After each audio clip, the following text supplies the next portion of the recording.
तो बिहार में मंत्रिमंडल विस्तार में देरी पर राजनीति भी तेज है। विपक्ष जहां जेडीयू बीजेपी के रिश्तों पर सवाल खड़े कर रहा है, वहीं सत्ताधारी दल का कहना है कि हमारे बीच करार है, दरार नहीं। मंत्रिमंडल के विस्तार के लिए दिल्ली में बैठक पे बैठक, कभी प्रधानमंत्री जी के साथ बैठक होती है, कभी अमित शाह जी के साथ बैठक होती है, कभी जेपी नड्डा साहब के साथ बैठक होती है, कभी भूपेंद्र यादव के साथ बैठक होती है, लेकिन निदान नहीं हो रहा है। मुझे लगता है कि भारतीय जनता पार्टी नीतीश कुमार जी को निपटना चाहती है। मुझे ऐसा भी लगता है कि मंत्रिमंडल विस्तार से पहले कहीं भारतीय जनता पार्टी नीतीश कुमार जी को निपट न दे। हमारा दावा है कि बिहार में जिस दिन होगा मंत्रिमंडल का विस्तार, उसी दिन गिरेगी बिहार की सरकार। कहीं न कहीं कुछ खटपट है जेडीयू बीजेपी के अंदर। बिहार सरकार में शामिल सभी दलों के बीच में घमासान है, इसलिए मंत्रिमंडल का विस्तार नहीं हो पा रहा है।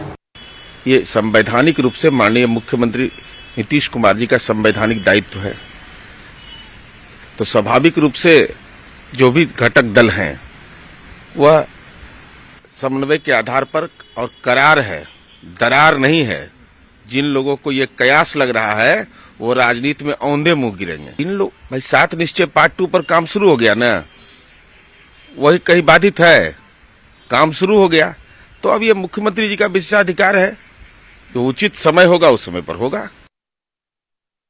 देखिए, ये माननीय मुख्यमंत्री जी और हमारा केंद्रीय नेतृत्व निश्चित रूप से समय पर निर्णय कर लेगा। बिहार के विकास के प्रति हम लोग पूरी तरह से जवाबदेह हैं और हम लोग उसके काम में लगे हैं।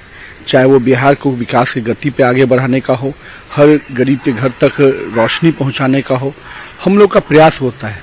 और सेवा और समर्पण भाव से भारतीय जनता पार्टी शुरू से काम करती रही है और हमारे सरकार में भी हमारा वही ध्येय रहा है। तो बिहार में मंत्रिमंडल विस्तार में हो रही देरी पर तेजस्वी यादव ने तंज कसा। तेजस्वी ने कहा कि सत्ता के लोभ में सरकार का काम रुका हुआ है। उन्होंने बंगाल में आरजेडी के चुनाव लड़ने पर बयान दिया है। को लेकर कुछ किया नहीं इन लोगों ने, क्या लगता है? अब देखिए, ये तो सरकार का मतलब है, क्या हो रहा है नहीं हो रहा है, लेकिन बिहार का जो है काम रुका हुआ है। और आप देखिएगा कि कई महीने हो गए अब तक जो है कैबिनेट एक्सपेंशन नहीं हुआ।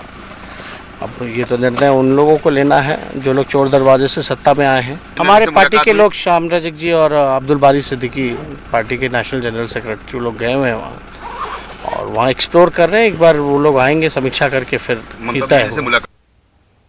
और खबर है कि मंत्रिमंडल विस्तार को लेकर बीजेपी जेडीयू के बीच का गतिरोध दूर हो गया है। 1-2 दिन में मंत्रिमंडल का विस्तार हो सकता है। राजभवन में शपथ ग्रहण समारोह होगा और राजभवन से मंत्रिमंडल विस्तार की संभावनाओं को बता रहे हैं सहयोगी रवि एस नारायण।